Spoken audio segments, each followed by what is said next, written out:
Pesawat tempur F-16 yang dijanjikan negara-negara Eropa akhirnya tiba di wilayah udara Ukraina. Pesawat tempur buatan Amerika Serikat ini jadi peningkatan besar dalam sistem pertahanan udara Ukraina yang sebelumnya hanya terdiri dari pesawat tempur era Uni Soviet.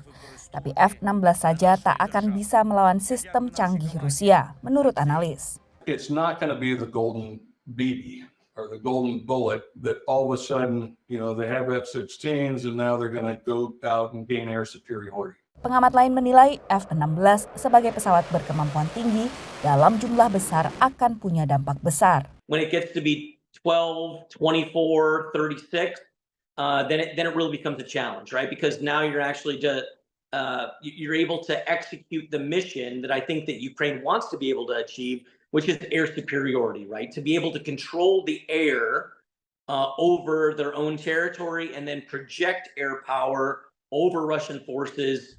Namun kurangnya personel yang mampu menavigasi F-16 jadi kendala terbesar Ukraina. Mei lalu, pilot pertama Ukraina berhasil menyelesaikan pelatihan F-16 di Arizona, Amerika Serikat. Sementara sejak 6 Agustus lalu, pasukan Ukraina menyerang Kursk, wilayah barat Rusia yang berbatasan dengan Ukraina.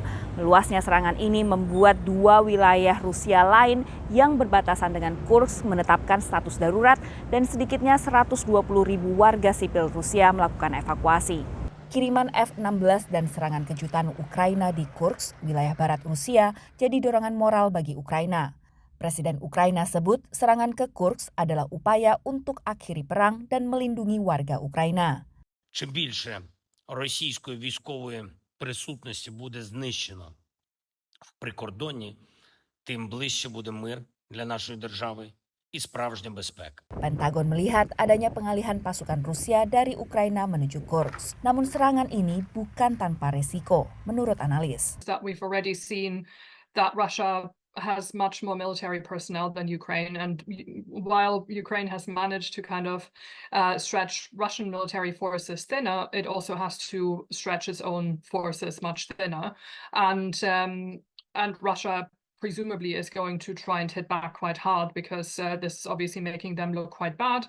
And it's something that Putin won't want to see repeated.